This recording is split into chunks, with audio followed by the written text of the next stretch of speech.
ก็เปิดสังคุณหอกคำผูกกัดแขนที่มีจือใหญ่เสียงหลวงซ้ำจุดต้องย้อนที่พระเป็นเจ้าว่าเฮาคาไลอยู่ใต้โฮมปิกเจ้าเฮาในเฮาคาได้เห็นฮู้ลองได้กว่าซ้อมกันเขา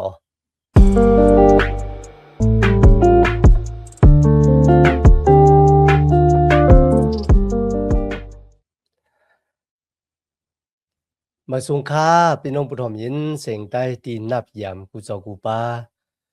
ยามดิกตั้งสายลมอีกบาดางขาวลงแรงเปิงไหลมาโหบโทบโหบยากันกว่าแทงวันหนึ่งเขาย้อนหา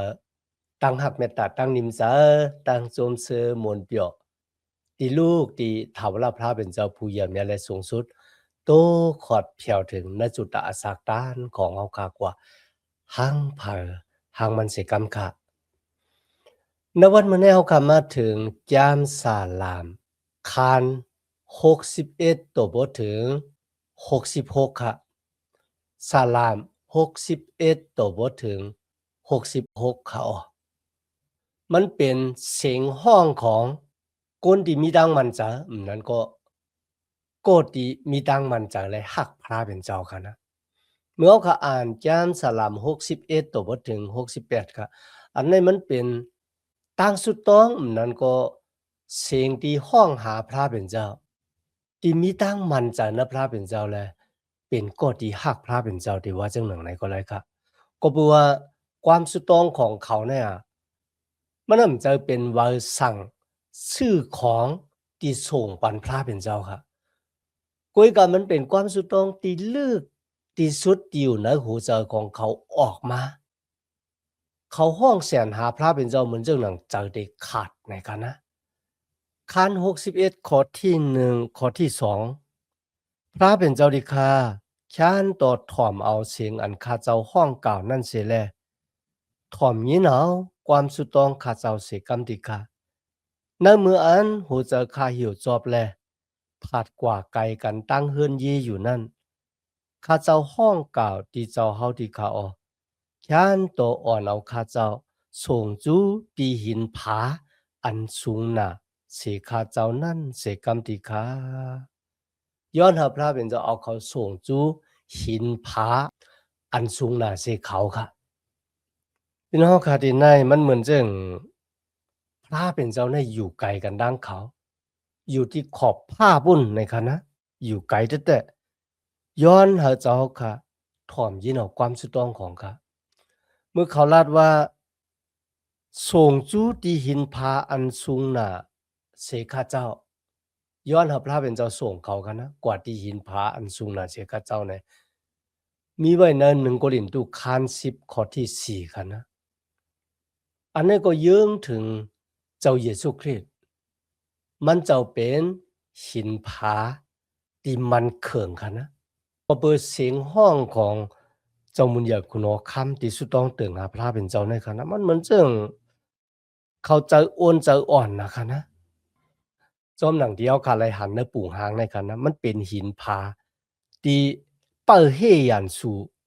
อำเฮยันสู่เข้ามาถึงมันเหมือนเจิงเป็นตึกที่ตึกซึกในค่ะแหละ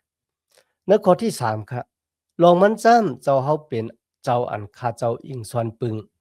เป็นตึกที่ตึกซึกอันมันเคิงนะกะติภายนะร้านสู่ตั้งหลายที่ค่ะอ๋อพี่น้องค่ะพระเป็นเจ้าเป็นตีเฮกังเป็นตึกตึกซึกในคณะเมื่อไรโฮบทบตั้งตุกข้าหยับผืดขานเจอในพี่น้องค่ะที่ในมันเหมือนเจิงยานสู่เขามาตึกเขาและย้อนหาพระเป็นเจ้าเป็นตึกที่ตึกซึกที่เขาตึกเขาโฮบทบยานสู่ของเขาอยู่ในเขียงในคณะย้อนพระเป็นเจ้าจอยคาให้ป้นยานสู่คาสิกรรมนะครับในข้อที่4ครับในสำหรับถึงเขาใครอยู่เศร้าตีพระเป็นเจ้าอยู่พี่น้องครับว่าได้เป็นจ้องปิกมานั่นว่าได้เป็นที่เฮ็ดวัดกูกวาดพระเป็นเจ้าก็เพื่อสังเขาใครอยู่ขลาดนะก็บ่ว่าตีนนั่นน่ะมันเป็นที่ป้นเพเป็นที่กะเหรี่ยงยามสะหรือฉะนั้นก็ที่ในลัดถึงรองของเตอปิกของเจ้าเฮา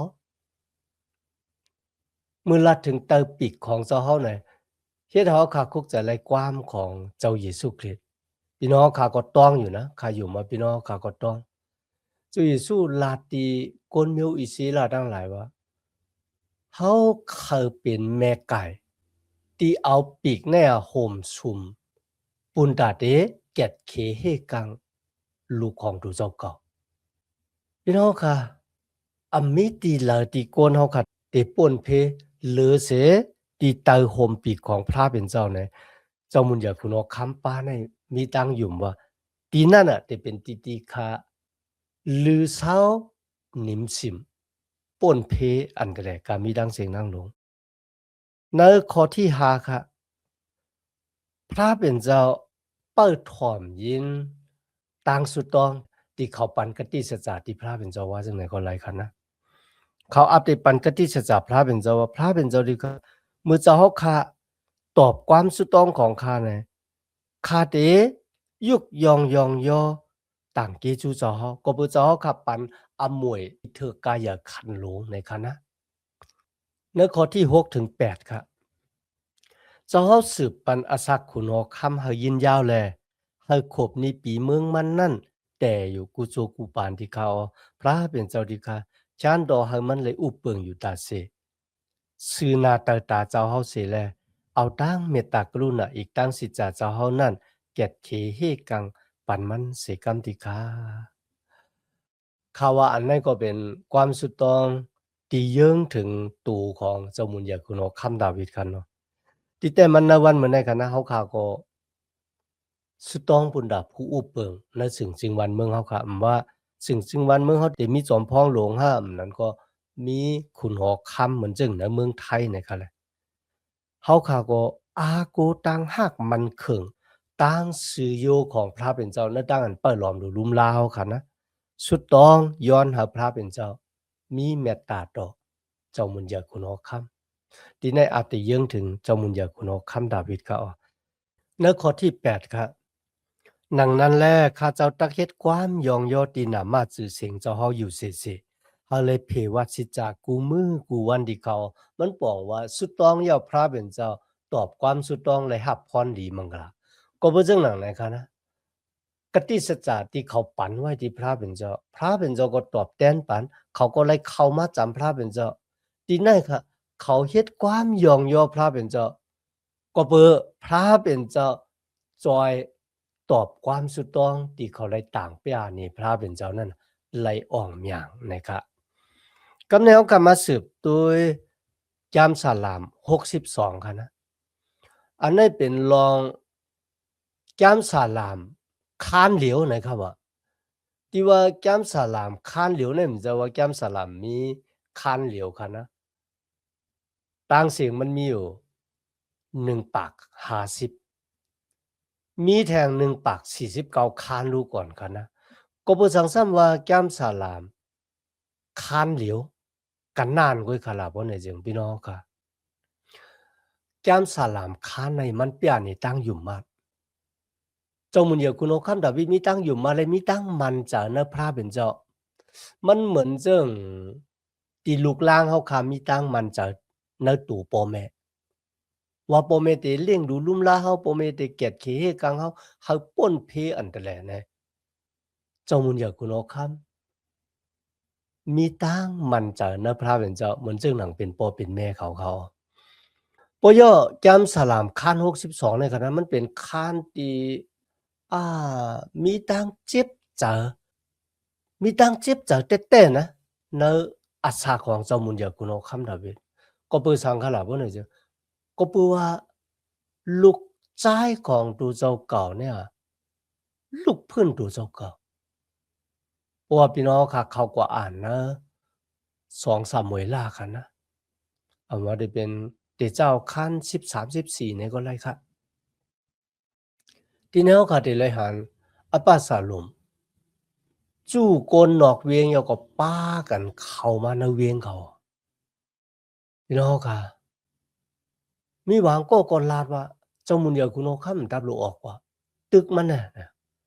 กุยกะที่ในหลีอามน่ะค่ะนะเจ้ามุนยาคุณเอาคำปลายออกเวียงเขาคืนกว่าดังลอยหมักสันรุนคุณเอาคำไปกว่าห้องไห้กว่าแล้วก็มี ผาโปกโหมันย่อก็ไปตินลายๆครับมีแคปตินมีซอกตินค่ะนะโกนดังหลายที่อยู่จอมมันเจ้าก็เอาพาเนี่ยปกนาเสียก็ห้องให้กว่าจอมมันเจ้าเมื่อเขาอ่านนะ2-3มื้อละคัน15ข้อ30คันนะทีนี้ครับพี่น้องเขาค่ะมันเหมือนเจิงเป็นตั้งอันอาถรรพ์มากให้โกนจอมเจ้ามุนเหยอคุณอคำเนี่ยแต่ตัดสินใจว่าเขาดีกว่าอยู่ภายอปาสาลมที่เป็นลูกจ้ายเจ้ามุนเหยอคุณอคำเนี่ยนั้นก็เดมาอยู่ภายเจ้ามุนเหยอคุณอคำค่ะก็บอกว่าอปาสาลมก็มีลูกซึกนำค่ะนะเนื้อเข่งในนะคุณอคำดาวิดก็กาเลยไปออกเวียงมาหรือสินั่นกาที่แนวคาเลยหันค่ะนะ มันเป็นอาขิงข้าวยามดีเจ้ามุนเหยอคุณอคัมไลทบยาพะเลาเป็นก็ดีโยเสเลมาดมันเจ้าพะเลาเป็นก็ดีซื้อโยต่อมันเจ้าณอาขิงข้าวยามที่ตกแต้มเนี่ยมันเป็นอาขิงข้าวยามที่เฮาฮู้จักพะเลาลีต่อเฮาพะลำลีต่อเฮาเนี่ยก็แหละพี่น้องค่ะอาฮิโสเพลาเนี่ยอ๋อรู้เป็นผู้กัดแขนและตั้งอันปันตั้งจำตั้งปองแท้ๆบอกว่าโยก็เหมือนเจิงเป็นอ้วยหลีของเจ้ามุนเหยอคุณเอาคำดาเวหรือเช่นนั้นมันก็ค่ะนะเป็นพี่น้องกันมาดังนางปราสาทเสภาก็ว่านางปราสาทเสภาเนี่ยเป็นหลานของอหิโสเพลาเนื้อขิงในอหิโสเพลากว่าอยู่ภายลูกจ้ายของเจ้ามุนเหยอคุณเอาคำดาเวอปาสาลงว่าอาลูพี่น้อง มันเหมือนเจิงว่าโดยรู้ตัวหนังอ้วยหลีของเขาเนี่ยยังเปะแปดเถียงแปดขาหรือสินั่นเหมือนกันครับมีซีบานะครับที่เป็นก้นเจ้าของมีปีโพเซตนะครับพี่น้องค่ะเขาอำไลซื้อโยดอมีพี่โพเซตที่เป็นเจ้าคือของเจ้ามุนยากุโรคำโซลูค่ะนะเขามาต่างอัปเปียมีพี่โพเซตว่ามื่อเหลียวเนี่ยเขาโจมหนาวะที่เจ้าเฮาคาเลยตกซุ่มปะหลังคุณโอคำเจ้าเฮาเนี่ยพี่น้องค่ะเนอะขิงข้าวยามเจิงหนังไหนก็ยังตึกมีคนดีมาหาอากิวที่มันเจ้าอยู่กันนะเมื่อเฮาค่ะอ่านลองในเฮาค่ะได้ไหลหันเจ้ามุนเหยอคุณโอคำดาวิดไปตีนหลายๆเขาก็ห้องให้ออกเมืองกว่าเพราะย่อก็มีคนกองกะที่เป็นคนที่อยู่ในเจ้าคือเป็นจามิน เป็นสวยปีเมียวน้องของเจ้ามุนเหยอคุณอคำซ้อลู่เนี่ยครับแหละซีมี่แทงซีมี่เนี่ยครับนะคุยกันในแกมลิกไทยฮ้อมว่าซีเมอีเป็นคนเป็นจามินครับเขาก็ยังนับย้ำเจ้าคือเจ้ามุนเหยอคุณอคำซ้อลู่เนาะขิงเดียวกันเมื่อเจ้ามุนเหยอคุณอคำดาวิดเป็นคุณอคำมันก็คุบเข้าลงกลมไว้เจ้ามุนเหยอคุณอคำดาวิดกวยน่ะเนาะเจอมันจะจึงนั้นนะเนาะขิงนะครับเมื่อเจ้ามุนเหยอคุณอคำตึกกับไปกว่าเนี่ย มันหลาเจ้ามุนเหยอคุณอคำเนี่ยยอก็เอาหมักหินปือบ้าค่ะนะโอยอกะลูกของนางเสรุยาอภิชัยเนี่ยค่ะแหละพี่น้องค่ะก็ในลาดว่าเจ้าดิค่ะก็เพื่อสังเจ้าเขาปล่อยให้คนก็ในหลาเจ้าเขาอยู่เจ้าหนังไหนให้ข้ากว่าแหมแปดให้หื้อเนี่ยพี่น้องค่ะเจ้ามุนเหยอคุณอคำดาบิลาดว่าโป้ว่าพระเป็นเจ้าปันอักขว้างให้มันหลาเฮาบ่เนี่ยจังพระดีกว่าฮีกลางมันหลายนะครับอ่าพี่น้องค่ะ ในอะมือเฮาขาดทุกค่าเนี่ยเฮาได้ฮู้จักอวยหลีเฮาเป็นพระก็ละติมหลีต่อเฮาเนี่ยเฮาได้ฮู้นะเก่งนะบ่ย่อมมีจัดตุกที่เป็นปะล้อเฮกโลงค่ะนะมันก็หามตึกปะติงเงียนของพระเป็นเจ้ายอก็จอมปาหลังเจ้ามุนเหยอคุณอคำดาวิดว่าเจ้ามุนเหยอคุณอคำดาวิดละว่าจัดโดเอิมอย่าไปหามตึกตาปะติงเงียนพระเป็นเจ้ามาจอมเฮาที่แต่งเขามีอักขว้างที่เตเอาตึกตาปะติงเงียนกว่ากันนะกุ้ยก็เขาเจ้าอักขว้างอันนะเขาว่าขึ้นไหวปอกมือขึ้นณเวียงเยรูซาเล็มยอก็อยู่ภายอปาสโลมยอก็จังไกส่งข่าวมาถึงเฮาปุ๊บพระเป็นเจ้ามีอโลบ่ไหนพระเป็นเจ้าได้ป้าเฮาเข้ามาณเวียงเยรูซาเล็มที่ไลเฮ็ดวัดกูก่อยพระเป็นเจ้าต่อหน้าตึกตาปฏิเงียนของพระเป็นเจ้าเพราะว่าพระเป็นเจ้าเป็นปอจานะเฮาเนี่ยในอะมื้อเหลียวในข่ายอยู่ที่ไหนย้อนเฮาพระเป็นเจ้าเฮ็ดจอมหนังที่มันเจ้ามีอโลเสกรรมเนี่ย พี่น้องค่ะอันนี้เป็นผู้ที่สักกับตูเจอวิญญาณอัศกปั่นพระเป็นเจ้าตั้งเสียงทั้งหมดเลยเจออาขว้างปุนดาเดป้าตึกตาปฏิเงียนพระเป็นเจ้ากว่าจอมเลยค่ะเลยกุยกะเขายังหยุ่มยำตั้มจากนะพระเป็นเจ้าว่าพระเป็นเจ้าป้าเนี่ยเพราะว่ามันจะมีอารมณ์เขาแหมคาก็เขาเป็นจอมหนังอารมณ์มันกุยก็เป็นจึงคาเดตั้มจากนะพระเป็นเจ้าอาโลพี่น้องเขาค่ะในข้อที่3ค่ะนะเจ้ามุนยาคุณเอาคำดาวิดแล้วว่าเขาเฮ็ดให้ตีคำนั้นก็เขาตึกตีขาเนี่ยเหมือนเจ้าหนังโคอูดตีเกิงเดี๋ยวก็มีควายโหมันป้าเนี่ยเขาอาโลพี่น้องเขาค่ะลีอามแต่น่าขิงได้เจ้ามุนยาคุณเอาคำดาวิดเลยตกซุมอาฮิโสเพลาเอากว่ามาอาฮิโสเพลาเนี่ยมันเหมือนเจ้าเยื่องถึงยุตาอิสกาลิอุดกันนะรวยดังที่เจ้าเยซูคริสต์ลีต่อมันของเจ้าค่ะในก็เหมือนกันเจ้ามุนยาคุณเอาคำดาวิดดีต่อมันสามารถลุกขึ้นเจ้ามุนยาคุณเอาคำดาวิดคำแนวขาดโดยคาน62ข้อที่4ครับสูก้อยแก่มปองเฮาเลยอีมันตกเสกติอันมีดสูงมันนั่นแหละสูมนเปียวรวยกว่ามุสาสูอสูจางลัดออกกว่ามังกลาอยู่เสก็กันเนอโหจะสูนั่นสูกินลามันอยู่พี่น้องค่ะเนี่ยซิมิค่ะนะลาเจ้ามุนเดียวคุณเอาคำดาวิดเดียวก็เอามาหินปื้ออภิชัยค่ะลูกของนางเสรุยาเนี่ยว่าก็บ่สังเจ้าเฮาค่ะปล่อยหมาที่ตายเอามาหลาเจ้าเฮาค่ะจังหนังปั่นอะขว้างค่ะลูกค่ะได้กว่าแตบหูมันมาปั่นเจ้าเฮาเนี่ยอัลลาห์พี่น้องค่ะในสมัยยามเด็กมีไว้ว่าตั้งอันตอบแทนคือนั่นเป็นของพระเป็นเจ้าก็บ่จังนั้นที่ไหนค่ะนะเจ้ามุนอยากคุณเอาคำดาวิดแล้วว่าปุ๊บพระเป็นเจ้าปั่นอะขว้างเฮามันหลาก็เฮามันหลากว่าลาเนี่ยครับอย่าไปเฮ็ดให้ที่มัน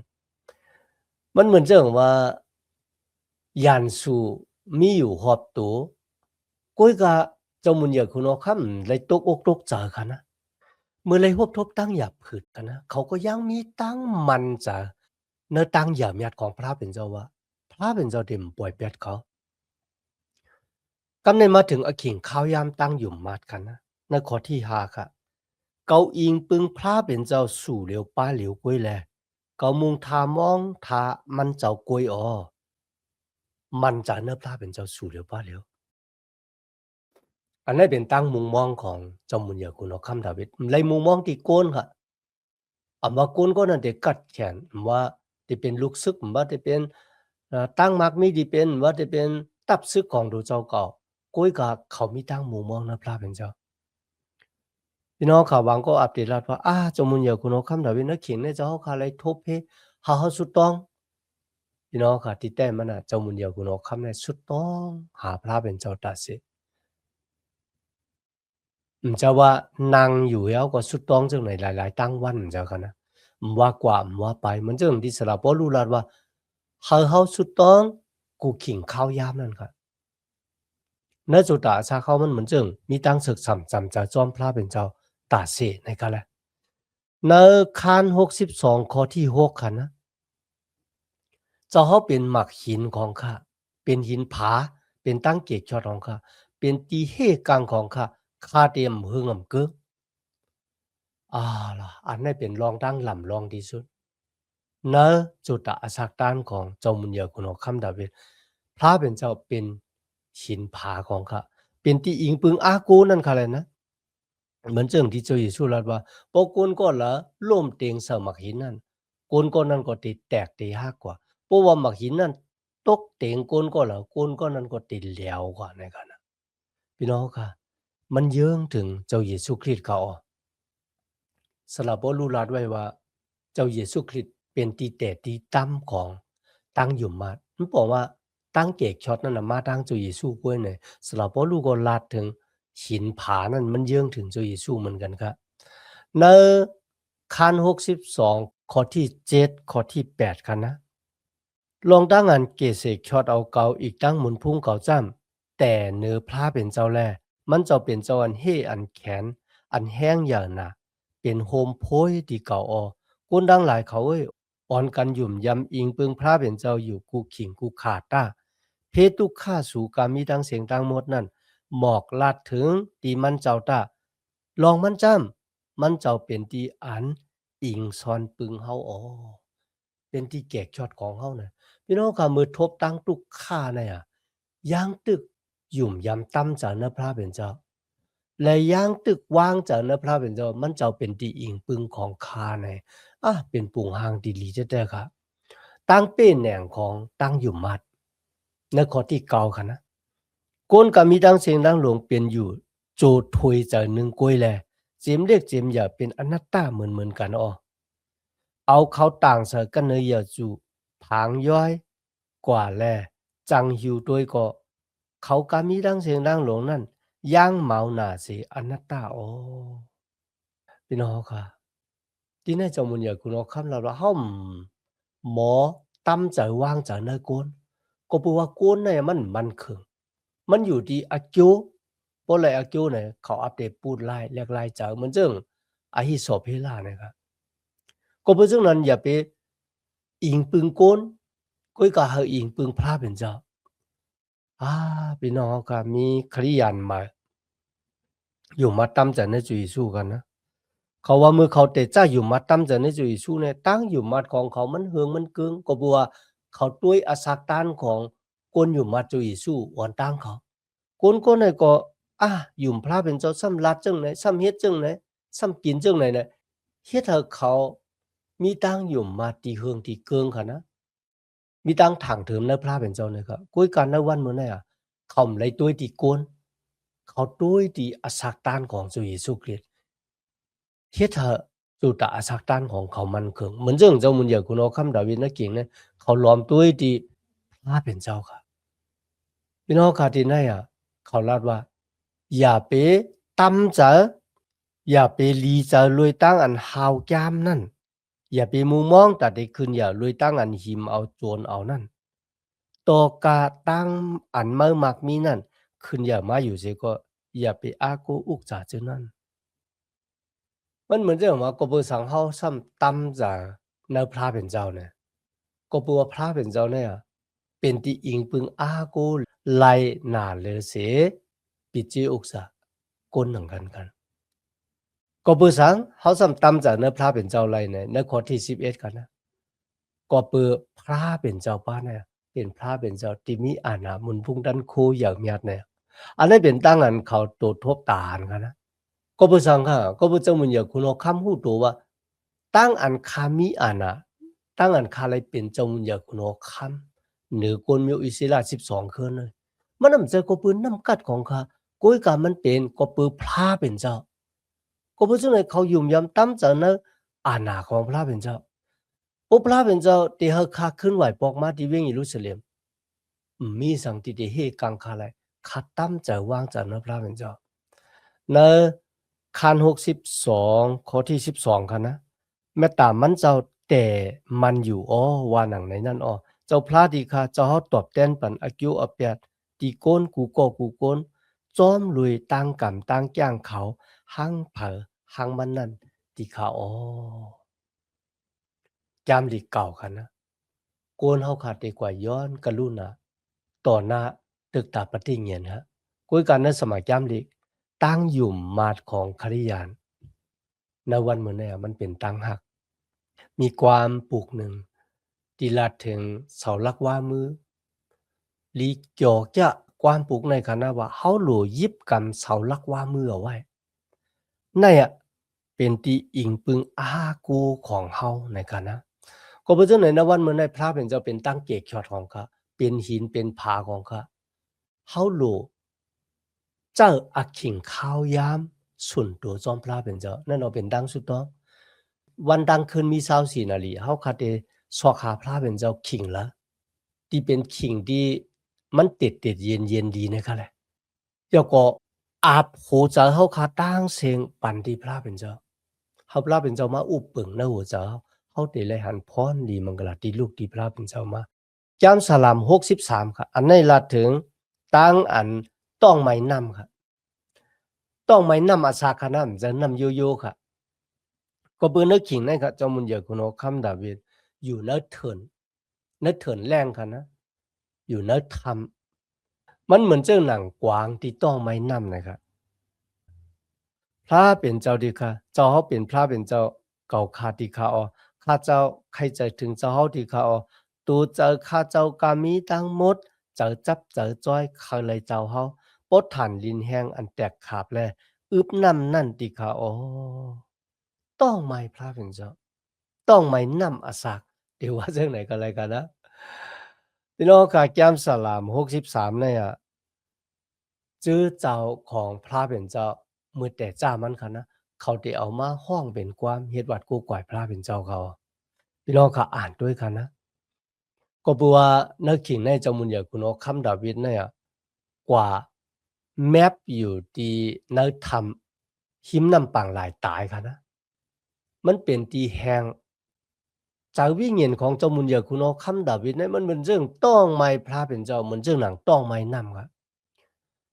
พี่น้องค่ะสองยามต้องไม้พระเป็นเจ้าเหมือนเรื่องหนังต้องไม้นำค่ะก็ว่าซึ่งไหนที่ไหนในข้อที่6ข้อที่7คาน63เนี่ยค่ะนะเจ้ามุนเหยาคุณโอคัมลาดว่าเนอะอะขิงที่คานนอนอยู่ในกูนอนค่ะข้าภาวนาถึงเจ้าเฮาค่ะกูขิงกูค่ะและเฮาค่ะเลยอยู่ใต้ปีกของเจ้าเฮา มันเป็นตั้งโหลที่ลูกที่หูเจอเขามาว่าเขาเจอวิญญาณของข้าเนี่ยเลยจับจอมพร้อมไปเจ้าเขาค่ะอย่าเฮาเลยกึดเลยลือเฮาเลยสุดซับสุดจูเจ้าเขาสิกำในเขาอ๋อกำในมาถึงแก้มสาลาม64ค่ะนะแก้มสาลาม64เนี่ยจะเป็นตั้งอันก้นเมือกเรื่องมีตั้งเป็นเนี่ยก้อยกะพาเป็นเจ้าซ้ำเดจีอย่างปันตามก้นเมือกเรื่องเจอไหนเขาอ๋อในข้อที่1ข้อที่2ค่ะนะสาลาม64พระเป็นเจ้าดีค่าข้าเจ้าเลยทบเพตุกข้าอยู่ดีค่าอ๋อข้านต่อถ่อมยินเอาความสุดต้องข้าเจ้าเสกรรมดีค่าข้าเจ้ากูเฮยันชูข้าเจ้าเจอนั่นดีค่าอ๋อข้านต่อเกเสคยอดเอาอาศักข้าเจ้าเสกรรมดีค่าข้านต่อเฮแขนบันข้าเจ้าเสกติตั้งอันก้นให้ก้นเมือกเขาแก่มปองขึงหากันนั่นอีกตั้งกันนาตีจู้ตีตุ่มเขาเจือนอ่ำตรานั่นเสกรรมดีค่า พี่น้องค่ะเป็นความสุดต้องค่ะเจ้ามุนอยากคุณเอาคำดาวิดย้อนหาพระเป็นเจ้าเอาเขากว่าส่งไว้เอาเขากว่าแม้ไปค่ะก็เพื่อสังขลาดว่าเนี่ยจึงก็เพื่อตีป่นเพมันอยู่ในองค์มือของพระเป็นเจ้าเนี่ยเขามีตั้งหยุ่มซึ่งหนังไหนเขาอ่ะ